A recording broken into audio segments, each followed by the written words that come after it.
अस्सलाम वालेकुम।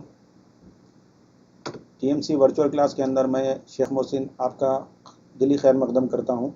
अजीज़ तलबा, इससे पहले हमने हिंदी के अलग अलग ग्रामर के हिस्से, राइटिंग स्किल के हिस्से, असबाक को देखा।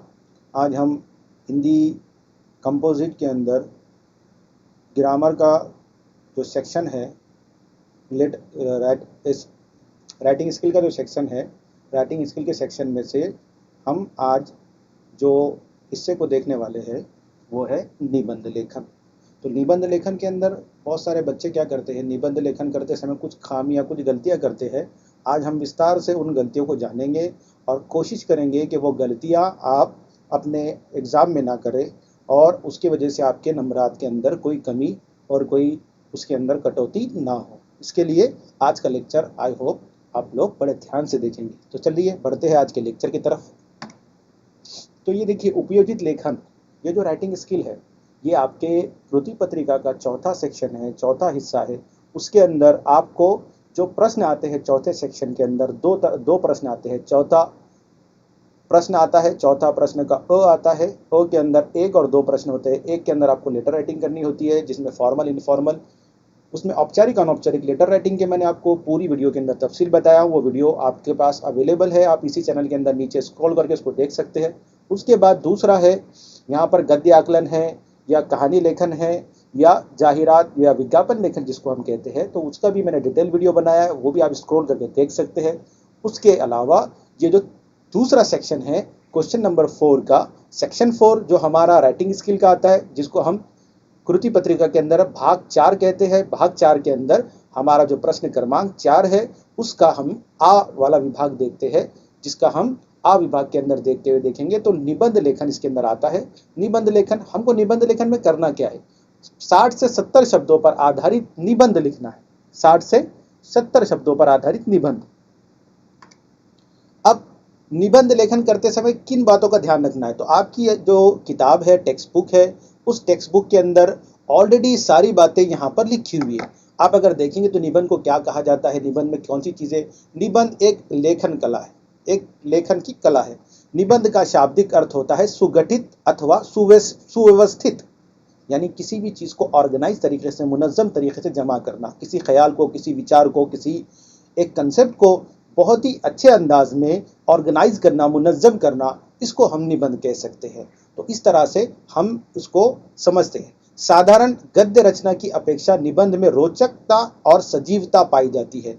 जो दूसरे जो गद्यात्मक लेखन होता है, गद्यात्मक लेखन जिसको हम उर्दू में क्या कहते हैं, जैसे हम शायरी को असनाफ सुफन कहते हैं, तो उसी तरह से असनाफ नस्र जो होते हैं, जिसको हम उर्दू में कहते हैं, तो उसी यहाँ पर गद्य रचना इसको कहते हैं, असनाफ नस्र को।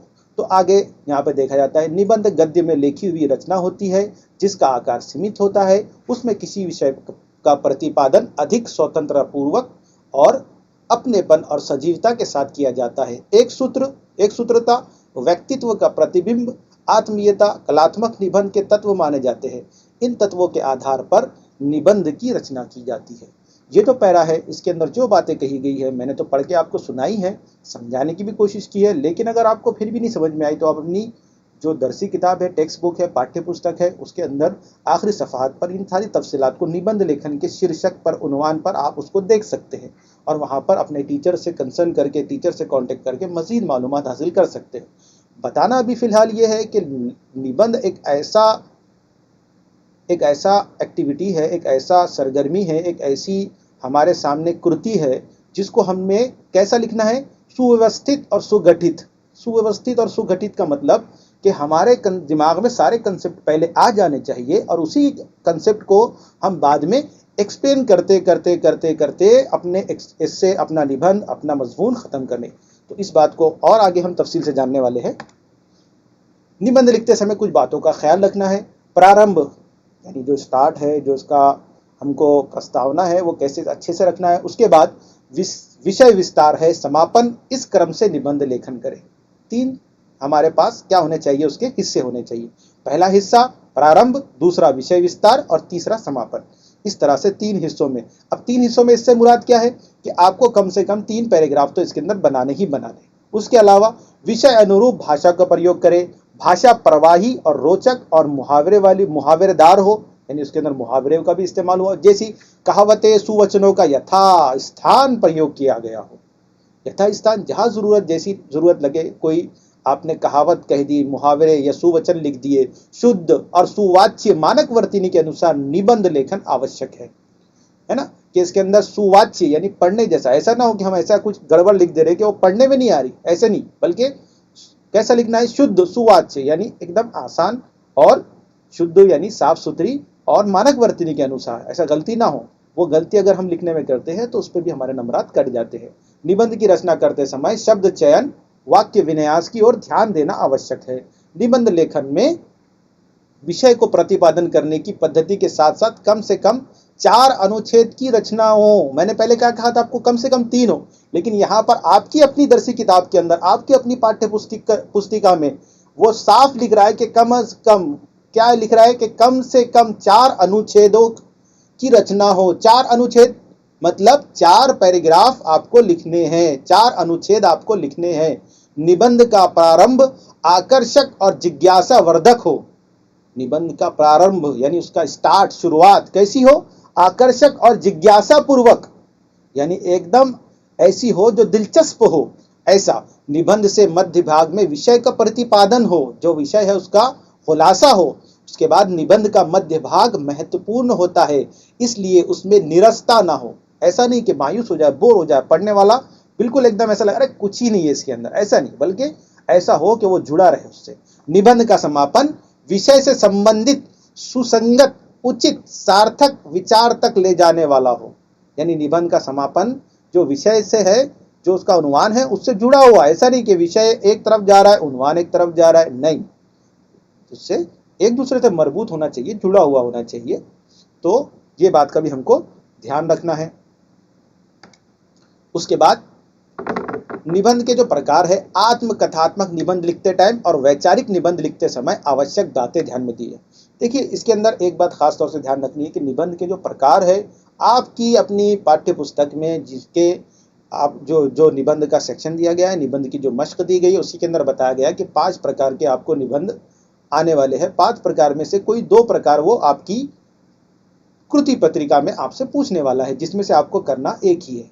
अब हमको समझना तो 5 पड़ेंगे, तैयारी तो 5 की करना पड़ेगी, क्योंकि कब कौन सा पूछ लेंगे हमको पता नहीं। लेकिन जब यहाँ पर तफसील और कुछ विस्तार से जानकारी देने की बात आई तो सिर्फ 2 की जानकारी दी गई है, जिसमें आत्मकथात्मक और वैचारिक निबंध है। तो हम ध्यान रखें कि ये 2 निबंध ज़्यादा फ्रिक्वेंटली पूछता है, ज़्यादा बार बार इसको रिपीट किया जाता है, पूछा जाता है, क्योंकि इसका जिक्र आपकी अपनी पाठ्य पुस्तक में मौजूद है। अगर आपकी दर्सी किताब में, आपकी टेक्स्ट बुक में इसका जिक्र मौजूद है, इसका मतलब कहीं ना कहीं ये हमारा IMP वाला टाइटल हो सकता है, टॉपिक हो सकता है, इसको ध्यान में रखिए। तो आत्मकथात्मक निबंध लिखते समय क्या करना है, आत्मकथन अर्थात एक तरह से प्रकाया प्रवेश है, किसी वस्तु, प्राणी, पक्षी की जगह स्वयं को स्थापित करना, यानी खुद, जैसे एक फटी पुस्तक की आत्मकथा, एक कोई और एक, जैसे मैं कोई किताब बोल रही हूँ, मैं पेड़ बोल रहा हूँ, मैं एक मोबाइल बोल रहा हूँ, इस तरह का कोई भी कंसेप्ट ले, इसके अंदर क्या है, आत्मकथात्मक, जो अपनी खुद की आप बीती बताए, उसी को कहते हैं। उसके बाद वैचारिक निबंध कह रहा है कि वैचारिक निबंध लेखन में विषय से संबंधित में जो विचार होते हैं उनको प्रधानता दी जाती है। वर्णन, कथन, कल्पना से बढ़कर विचार महत्वपूर्ण होते हैं। आपके तखय्युलात, आपके ख्यालात क्या है, किसी भी चीज के बारे में, किसी भी उन्वान के बारे में आपको क्या लगता है, आपकी फीलिंग क्या है, आपको वो बतानी होती है। उसके अंदर कोई भी दूसरी चीज ऐसी जो तखय्युलाती, ऐसी यानी मतलब आपके दिमाग के अंदर आपकी जो सोच है, आपकी जो पर्सनैलिटी है, वो उसके अंदर दिखती है। तो ये कैसा होता है, इसकी हम तफसील से मालूमात लेंगे, कैसे निबंध आता है, कैसे लिखा जाता है, क्या चीज़ें आनी चाहिए, कौन सी चीज़ों को छोड़ना चाहिए, वो सब चीज़ें आगे बताई जाएंगी आपको। तो निबंध के प्रकार देख लीजिए। निबंध के प्रकार मैंने जैसे आपको कहा था कि 5 प्रकार है। एक है पहला आत्मकथात्मक, दूसरा वैचारिक, तीसरा वर्णनात्मक, चौथा चरितात्मक और 5वां है कल्पना प्रधान। अब इसके अंदर उन्वान कैसे होते हैं, देखो, अगर आत्मकथात्मक रहेगा तो फटी पुस्तक की आत्मकथा, मैं हिमालय बोल रहा हूँ, है ना। अगर वैचारिक है तो समाचार पत्र के उपयोग, विज्ञान के चमत्कार, है ना। अगर वर्णनात्मक है तो कहीं भी किसी भी चीज़ का, जो चीज़ें देख रहे हैं उसका जिक्र करना है। ऐतिहासिक स्थल की सैर, नदी के किनारे 2 घंटे, जो चीज़ें हम देख रहे हैं उसको बताना है। अब चरित्रात्मक है अगर, तो मेरा प्रिय खिलाड़ी, मेरा प्रिय गायक, इस तरह के, मेरा प्रिय नेता, मेरा प्रिय शिक्षक, है ना, इस तरह के आपको उन्वान आ सकते हैं। कल्पना प्रधान है तो यदि मोबाइल ना होता, यदि ऐनक ना होती, इस तरह के आपको उन्वान आ सकते हैं। इससे आप अंदाजा लगा सकते हैं कि किस तरह के उन्वान आएंगे, कौन से निबंध के प्रकार में। निबंध के प्रकार कितने हैं? 5 निबंध के प्रकार हैं। अब 5 ये निबंध के प्रकार में से 5 प्रकार हैं। कितने? और वो आपको आपकी स्क्रीन पर दिखाई दे रहे हैं। कितने इस प्रकार हैं? 5 प्रकार। आपकी स्क्रीन पे आपको 5 प्रकार दिखाई दे रहे हैं। कैसे आएंगे? आपकी दर्सी किताब में, पाठ्य पुस्तक में पीछे लिखा हुआ है ना, आप उसको देख सकते हैं। अब निबंध के इन 5 प्रकारों में से केवल 2 प्रकार के ही निबंध कृति पत्र में दिए जाते हैं। कृति पत्र में कितने दिए जाएंगे? 5 में से 2 प्रकार। कितने? 2 प्रकार दिए जाएंगे। 5 में से सिर्फ 2 प्रकार आने वाले हैं। ठीक है। अब इन दोनों निबंध प्रकारों में से विद्यार्थियों को केवल एक निबंध प्रकार पूरी करना है। देखो हमारे सिलेबस में कितने हैं? 5। आने वाले कितने हैं? 2। और उसमें से करने कितने हैं? 1। एक निबंध प्रकार को हमको क्या करना है? लिखना है। लेकिन ये एक को लिखने के लिए 5 की तैयारी पूरी करना पड़ेगी। ठीक है, ये बात समझ में आ गई आपके? आगे बढ़ते हैं। 5 के एक प्रकार देख लेते हैं ताकि आपको अच्छे से समझ में आ जाए, आपके दिमाग में ये चीज समझ में बैठ जाए और आपको इसको हल करते टाइम, इसको लिखते टाइम आपको आसानी हो। ठीक है, देखो पहला हम क्या करते हैं? आत्मकथात्मक की तरफ जाते हैं। आत्मकथात्मक में क्या है? एक फटी पुस्तक की आत्मकथा। अब आपकी स्क्रीन पे आप स्क्रीनशॉट ले लो, पढ़ के आप आराम से बैठ कर देखो कि बहुत दिनों से मेरी इच्छा थी कि मैं किसी के आगे अपना दिल खोलूं। अच्छा हुआ मैं आप जैसे सहृदय व्यक्ति के हाथों में आई और मुझे अपने मन की बात कहने का मौका मिला। एक विद्वान लेखक ने बहुत परिश्रम से मुझे लिखा था। इसके बाद लेखक महोदय मुझे एक प्रकाशक के पास ले गए। प्रकाशक ने मुझे अपने प्रेस में भेजा। न जाने कितने अक्षरों को जोड़ जोड़ कर मुझे नया रूप दिया गया। ये पुस्तक क्या कर रही है? अपनी आत्मकथा बता रही है कि किस तरह से वो आगे बढ़ी। उसके बाद मुझे मशीनों में डालकर कागज पर छापा गया। अंत में मुझे पर सुंदर मुख्य पृष्ठ लगाया गया। मुख्य पृष्ठ यानी उसका फ्रंट पेज जो था वो लगाया गया। इसके बाद मेरे रूप का कहना ही क्या था। फिर मुझे एक दुकान की अलमारी में रखा गया। आखिर एक दिन मैंने उस दुकान से विदा ली। एक सज्जन ने मुझे खरीद लिया। उन्होंने मुझे बड़े यत्न से रखा। वो मुझे बड़े ध्यान से पढ़ते और हर पन्ने पर कुछ निशान लगाते या निशान करते। कुछ दिन उनके पास रहने के बाद मैं उनके एक मित्र के पास पहुंच गई, पर दुर्भाग्य से एक दिन वो मुझे बस में भूल गया। उनका जो मित्र था मुझे बस में भूल गया। उसके बाद फिर तो मैं एक बुद्धू के पल्ले पड़ गई। उसने मेरे 2-4 पन्ने पढ़े और मुझे एक और पटक दिया। एक दिन दुर्भाग्य से मैं एक रद्दी वाले के यहाँ पहुंच गई। उसने मेरा सुंदर मुख पृष्ठ फाड़ कर अलग कर दिया और बिकने के लिए रख दिया। पर मेरी किस्मत जोरदार थी, इसलिए मैं आपके पास पहुंच गई। आज मैं बहुत खुश नसीब हूँ, पर अब मेरी हड्डियां ढीली हो गई है। इस स्थिति में भी यदि मैंने लोगों की कुछ सेवा की तो मैं स्वयं को धन्य समझूंगी। ये क्या है? एक फटी पुस्तक की आत्मकथा है। क्या है? फटी पुस्तक की आत्मकथा। क्योंकि आपको एक ही डील करना है, तो अगर आपको फटी पुस्तक की आत्मकथा लिखना है तो किस तरह से आप लिखेंगे? पहले ही आपको बताया गया कि कितने अल्फाज का, कितने लगभग शब्दों का आपको ध्यान रखना है। उन शब्दों के ध्यान के साथ अगर आप ये डील करेंगे तो आपको आसानी होगी। अब ये दूसरा है। दूसरा क्या है? विचारात्मक, वैचारिक निबंध जिसको हम कहेंगे। तो वैचारिक निबंध के अंदर क्या है? विज्ञान एक समस्या। तो विज्ञान के ऊपर विज्ञान के इस युग में मानव को जहां कुछ वरदान मिले हैं वहीं कुछ अभिशाप भी मिले हैं। जैसे प्रदूषण एक अभिशाप है उसमें। तो प्रदूषण का अर्थ, अब प्रदूषण के अंदर वायु प्रदूषण है और उसके बाद जल प्रदूषण है, ध्वनि प्रदूषण है। तो उसकी तमाम की तफसील आपको दी गई है। वो तफसील से आप समझ सकते हैं कि किस तरह से हमको ये जो वैचारिक निबंध है कैसे लिखना होता है। देखो जल प्रदूषण कैसे बताया। कल कारखानों का दूषित जल नदी नालों में मिलकर भयंकर जल प्रदूषण पैदा करता है। बाढ़ के समय तो कारखानों का दुर्गंधित बदबूदार जल सब नालों में घुल मिल जाता है। इससे अनेक बीमारियां पैदा होती है। ये क्या है? जल प्रदूषण है। उसके बाद ध्वनि प्रदूषण, ध्वनि आवाज की आलूदगी। जिसको आवास की आदत के मनुष्य को रहने के लिए शांत वातावरण चाहिए, परंतु आजकल कारखानों का शोर, यातायात का शोर, मोटर गाड़ियों की चिल्पा, लाउड स्पीकर की कर्ण भेदक ध्वनि ने बहरेपन और तनाव को जन्म दे दिया है। इस तरह से ध्वनि प्रदूषण को बताया है। आगे देखिए कि प्रदूषण के दुष्परिणाम को बताया है। प्रदूषण के दुष्परिणाम क्या है कि उसने बताया कि उपयुक्त प्रदूषण के कारण मानव के स्वस्थ जीवन को खतरा पैदा हो गया है। मानव जीवन जो है खतरे में आ गया है और खुली हवा में लंबी सांस लेने तक को तरस गया है आदमी। गंदे जल के कारण कई बीमारियां फसलों में चली जाती है जो मनुष्य के शरीर में पहुंचकर घातक बीमारियां पैदा करती है। भोपाल गैस कारखाने से ऋषि गैस के कारण हजारों लोग मर गए, कितने ही अपंग हो गए। पर्यावरण प्रदूषण के कारण ना समय पर वर्षा आती है, ना सर्दी गर्मी का चक्र ठीक तरह से चलता है। सूखा, बाढ़, ओला और प्राकृतिक प्रकोपों का कारण भी प्रदूषण ही है। अब हमको क्या करना है, प्रदूषण को कम करना है। वैचारिक निबंध के अंदर इस तरह से हम अपने विचारों को, अपने ख्यालात को, अपने तखयलात को जाहिर कर सकते हैं। निबंध लिखते समय ये बहुत जरूरी ध्यान रखना है बेटा आपको।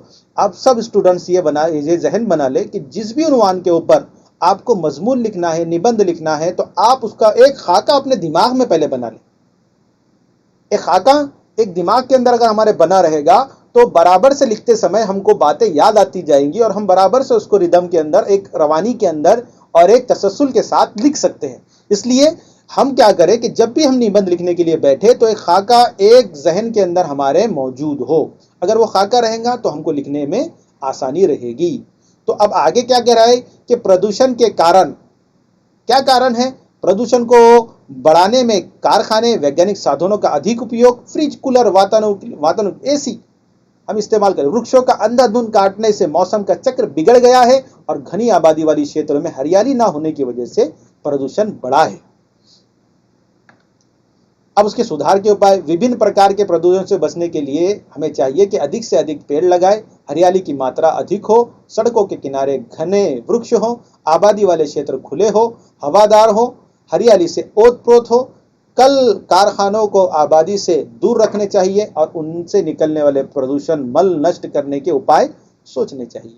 ये ऐसा काम है जो कल्पना हम क्या कर रहे हैं उसके अंदर, अब हम इसके अंदर अपने विचार रख रहे हैं कि किस तरह से हम प्रदूषण को कम करेंगे, किस तरह से प्रदूषण की समस्या का हम समाधान निकाल सकते हैं।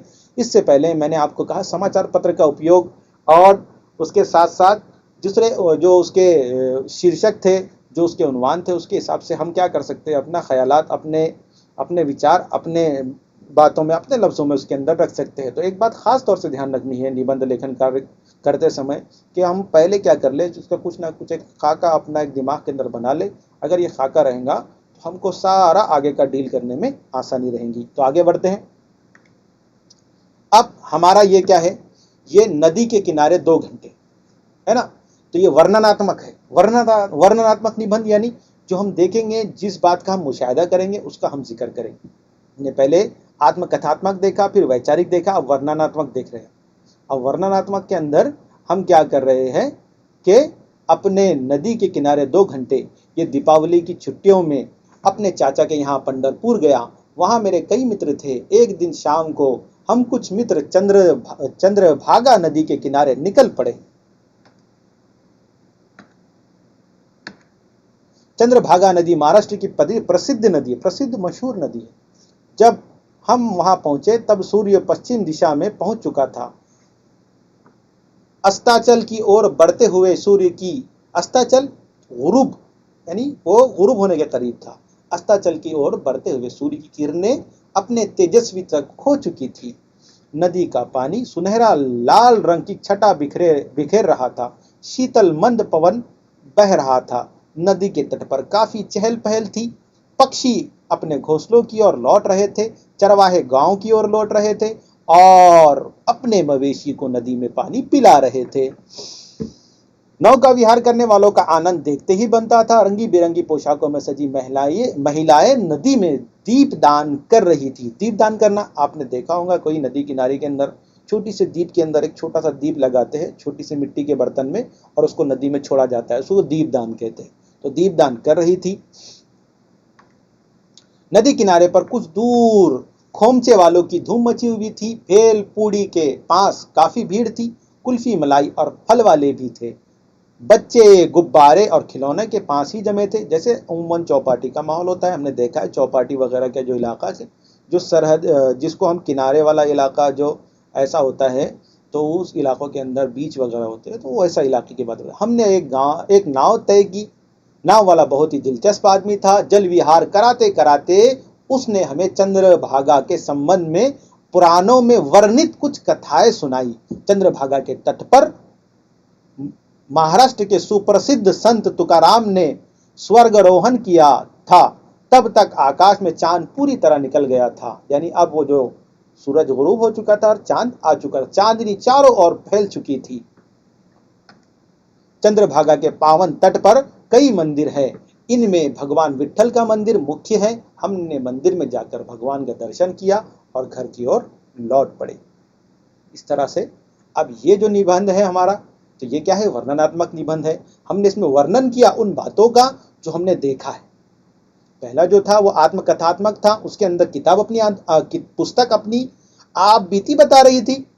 दूसरा था वैचारिक, जिसके अंदर आप जो है ना कोई समस्या या किसी बात को लेकर अपने विचार रख रहे थे कि उसके बारे में हमको क्या करना चाहिए, क्यों ये समस्या उत्पन्न हुई है, पैदा हुई है, और उसको खत्म करने के लिए हम क्या कर सकते हैं।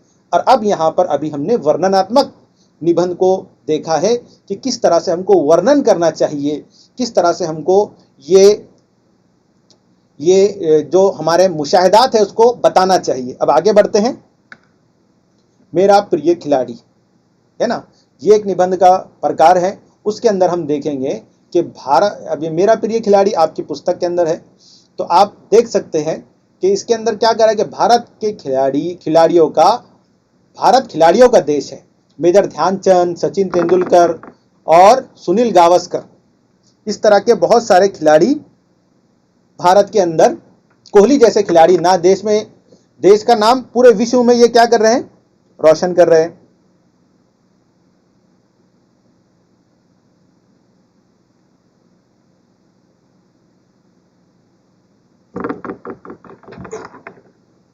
फिर भी मेरा सबसे प्रिय और पसंदीदा खिलाड़ी कौन है? मेरा सबसे पसंदीदा और प्रिय खिलाड़ी सचिन तेंदुलकर। हाँ, सचिन तेंदुलकर है। और ये कौन सा निबंध लिख रहे हैं हम? चरित्रात्मक निबंध है ना, किसी के चरित्र को बता रहे हैं हम, है ना, चरित्रात्मक निबंध। तो यहाँ पर क्या करें कि मेरा पसंदीदा खिलाड़ी सचिन तेंदुलकर है। सचिन तेंदुलकर की शान, वो भारत की जान है। सचिन तेंदुलकर कौन है? भारत की शान और जान है। सचिन तेंदुलकर का जन्म कब हुआ? सचिन तेंदुलकर राजापुर में मराठी ब्राह्मण परिवार में हुआ। उनके बड़े भाई अजीत ने उन्हें क्रिकेट खेलने के लिए प्रोत्साहित किया। सचिन अब मुंबई के शारदा आश्रम विद्या मंदिर में पढ़ाई कर रहे थे। वो तभी प्रशिक्षक रमाकांत आचरेकर के संदिग्ध में आए, यानी उनके ताल्लुक में आए, और तभी वो वहाँ से उन्होंने अपने क्रिकेट के जीवन की शुरुआत की।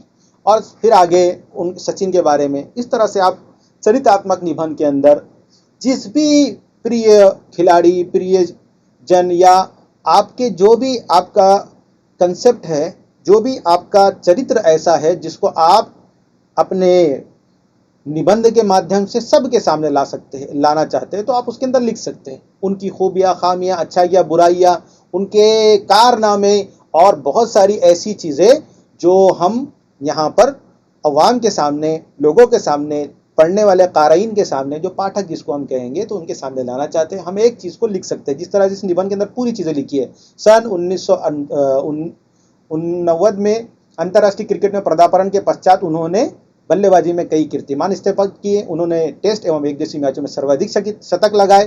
टेस्ट मैच में सबसे ज़्यादा रन बनाने वाले बल्लेबाज है। इतना ही नहीं, वो टेस्ट मैच में 14,000 से अधिक रन बनाने वाले विश्व के एकमात्र खिलाड़ी है। इस तरह से जहां पर हम सचिन की पूरी बातें, सचिन ने अनेक पुरस्कार मिले हैं। राजीव गांधी खेल रत्न उनको मिल गया है। उसके बाद जब तक के भारत रत्न का पुरस्कार उनको मिल गया है, सम्मानित हो गया। और भारत रत्न से सम्मानित होने वाले सर्वप्रथम खिलाड़ी है पूरे देश के, ये सर्वप्रथम खिलाड़ी है, खिलाड़ी के रूप में जिसको भारत रत्न मिला है, तो ये है। उसके साथ साथ सचिन क्रिकेट का उनको भगवान माना जाता है। वर्तमान में सचिन महाराष्ट्र के सांसद है। अब वो सांसद का उनका कार्यकाल समाप्त हो चुका है, तो अभी वो नहीं है, लेकिन ये यहाँ पर आ गई बात। वो समाज सेवा भी करते हैं, उन्होंने कई गरीब बच्चों को पढ़ाने का जिम्मा भी लिया है। वो बहुत ही प्रिय और अमृत वाणी के सबसे बातें करते हैं, यानी अच्छी सी बात करते हैं। अमृतवाणी, अमृतवाणी मतलब मीठी बातें करते हैं, किसी से झगड़ा फसाद तंटा नहीं करते, गुस्सा नहीं होते। सचिन तेंदुलकर मेरे प्रिय खिलाड़ी है। इस तरह से उसने अब क्या किया, पूरे अपने प्रिय खिलाड़ी के बारे में पूरी बातें यहाँ पर उसने बता दी। उसी तरह हमको ध्यान देना है कि जिस भी चरित्रात्मक चरित्र के ऊपर हम अपनी ज्ञान को खोल रहे हैं, उसके अंदर लिख रहे हैं, तो उसके अंदर पूरी बातें यहाँ पर आनी चाहिए।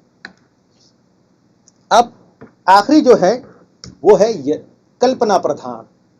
कल्पना प्रधान जो निबंध है, ये ऐसे निबंध होता है जो सिर्फ कल्पनाओं में तखय्युलाती, सिर्फ क्या है, हम एज्यूम्शन के अंदर कर सकते हैं कि अगर ये ना होता, अगर ऐसा ना होता, अगर वैसा ना होता, अगर यूं ना होता, अगर वो मेरे को प्रधानमंत्री बना दिया जाए, अगर मेरे को नगर सेवक बना दिया जाए, इस तरह का जो कंसेप्ट है वो यहाँ पर आएगा कल्पना प्रधान में। अब इसको हम क्या कहेंगे उर्दू में, तखय्युलाती मजमून, जिसको हम इंग्लिश के अंदर इमेजिनेशन। बस हम इमेजिनेशन के अंदर क्या सोच सकते सोच लीजिए, क्या कर सकते कर लीजिए। हाँ, ये तो यहाँ पर क्या है, यदि मोबाइल ना होता, एक कल्पना प्रधान, कल्पना कीजिए कि अगर मोबाइल ना होता, कुछ लोगों का तो बिल्कुल जीना मुश्किल हो जाता है ना। लेकिन बहरहाल आज मोबाइल हमारी सबसे बड़ी ज़रूरत बन गई। जिस तरह से रोटी कपड़ा मकान है, उस तरह से एक ज़रूरत का दर्जा आज हमने हमारे ज़िंदगी में मोबाइल को हासिल हो चुका है। बहरहाल हम आगे बढ़ते हैं, तो क्या कहें कि ये हमको अब यहाँ पर लिखना है कल्पना प्रधान, यानी तखय्युलाती मजमून के अंदर हमको लिखना है यदि मोबाइल ना होता। उसके अंदर और भी, यदि ऐनक ना होती, यदि मैं प्रधानमंत्री होता, यदि मैं शिक्षक होता, यदि मैं मुख्याध्यापक हो, इस तरह से कुछ भी आ सकता है, जो भी आप लिखना चाहें। आप एक कंसेप्ट बना ले। मजमून लिखने के लिए आगे बढ़ने से पहले अपने दिमाग के अंदर एक खाका हो, उस खाके के एतबार से हम अपने मजमून को डील कर रहे हो, आगे बढ़ा रहे हो। उस मजमून को अगर हम उसी हिसाब से, जो अपना खाका जहन में बन चुका है, उसके हिसाब से डील करेंगे तो वह आसानी से डील हो जाएगा। आगे बढ़ते हैं। विज्ञान का एक और वरदान मोबाइल फोन आज हर व्यक्ति के जीवन का महत्वपूर्ण अंग बन गया है। आज मोबाइल के कारण हम दुनिया के किसी भी कोने से खड़े होकर किसी से भी बात कर सकते हैं। अब इसके अंदर हम क्या करें, प्रस्तावना। ये प्रस्तावना आ गई।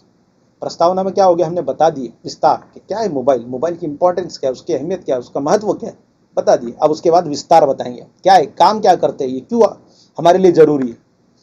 आज हर कोई, चाहे वो छोटा हो या बड़ा, मोबाइल फोन अपने पास रखता है। सभी लोग इसकी सहायता से एक दूसरे से जुड़े रहते हैं।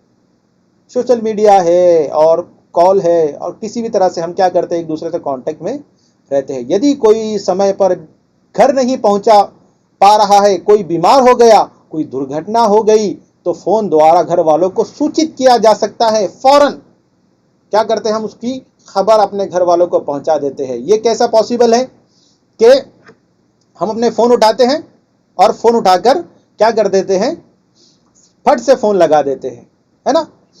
तो इस तरह से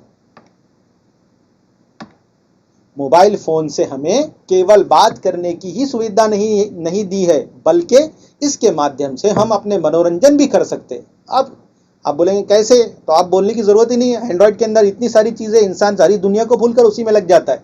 घड़ी, कैलेंडर, अलार्म, गेम, फेसबुक, समाचार, व्हाट्सएप आदि की सुविधा भी मोबाइल ने हमें दी है। ये मोबाइल का एडवांस वर्जन है। ये जितना एडवांस होते जा रहा है, उतने एडवांस होने के साथ साथ ये हमारे लिए बड़ा कारआमद और बड़ा ही मुफीद साबित हो रहा है। लेकिन इसकी कुछ मनफी असरात भी है, कुछ उसकी खामियां भी है ना। और उसकी खामियां आपको बतानी है तो आप बताएं, अगर उसकी खूबियां बतानी है तो वो बताएं। इसलिए मैंने आपको इससे पहले ही कहा कि निबंध लिखने से पहले आप अपने दिमाग के अंदर एक सेटअप, एक खाका बना ले, तो आपको उसके हिसाब से डील करने में आसानी रहेगी। अगर आपने अपने दिमाग में खाका बनाया कि मैं सिर्फ खूबियां लिखूंगा, तो आप खूबियां बताएं। अगर आपने बताया कि मोबाइल के साथ और मोबाइल के फ़ायदा नुकसान दोनों लिखूंगा, तो आप दोनों लिखें। और अगर आप चाहते हैं कि उसके सिर्फ नुकसान बताएं, तो आप हर पहलू को, मनफी और मुस्बत, है ना, जिसको हम पॉजिटिव और निगेटिव दोनों तरह से रख सकते हैं, तो उस तरह से हमको निबंध के अंदर भी हमारा खाका जैसा बनेगा, हम वैसे लिखेंगे। लेकिन अगर मुझे आपसे कहे कि आइडियल क्या होना चाहिए, एकदम मिसाली, है ना, जिसको हम कहेंगे, तो वो क्या होना चाहिए, तो मैं कहूँगा कि आपको दोनों लिखना चाहिए, उसके फ़ायदे और नुकसान। जिस तरह से प्रदूषण वाले जो वैचारिक निबंध था, उसके अंदर हमने क्या बताया था कि पहले समस्या को जाना था और उस समस्या का समाधान भी हमने मालूम किया था, उसी तरह हमको इसमें भी करना चाहिए। ठीक है, तो आगे बढ़ते हैं हम। कि आजकल मोबाइल से हम रेल टिकट बुक करते हैं, हवाई जहाज का टिकट बुक करते हैं, होटलों के कमरे आदि भी बुक कर सकते हैं। मोबाइल हमें एसएमएस की सुविधा भी देता है। आज मोबाइल की सहायता से ऑनलाइन बिल भी अदा कर सकते हैं। यदि मोबाइल ना होता तो हमें उपयुक्त सुविधा जो आजकल मिल रही है वो ना मिलती। मोबाइल फोन के ना होने से हमें कुछ भी मोबाइल फोन होने से हमें कुछ लाभ भी होता है। तो लोग कार चलाते समय, पैदल चलते समय मोबाइल का उपयोग कर अपनी जान जोखिम में डालते हैं। यानी मोबाइल चलाने से हमें कुछ फायदा होता है तो नुकसान भी होता है, इसलिए हम बचे, इन कामों को करने से बचे। अगर वो काम करने से हम बचेंगे तो पैदल चलते समय और कार और व्हीकल चलाते समय हम मोबाइल का उपयोग ना करें।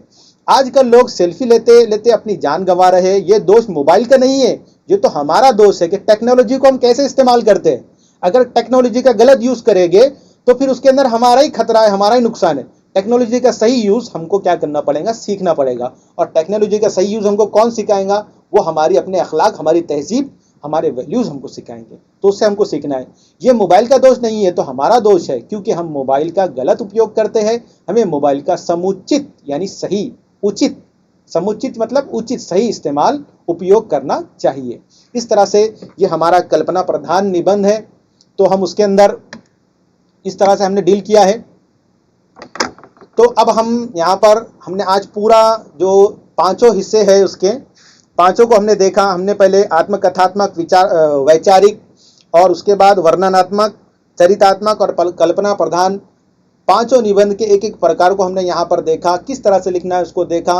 आप निबंध लिखते समय किन बातों का ध्यान रखना चाहिए वो भी आपकी किताब में लिखे हुए, वो भी आप पढ़ सकते हैं आप कभी भी। लेकिन मेरे ख्याल से जो तीन बातों का आपको ध्यान रखना है, सबसे पहले ये कि पहले हमको इन पांचों के अंदर से जो दो पूछ रहा है उन दोनों में से जो हमको लिखना है, हमको वो तय करना है। हम आपने तय कर लिए पहला काम।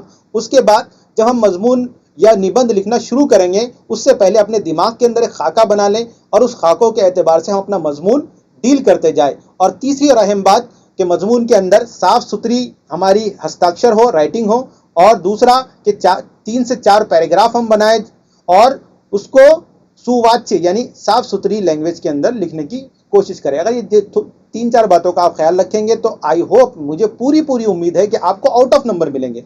ठीक है, तो आप सब, मैं उम्मीद करता हूं आप सब इसकी ख्याल रखेंगे और कोशिश करेंगे नंबर ज़्यादा लेने की। मिलते हैं नेक्स्ट लेक्चर में। चलिए, अल्लाह हाफिज।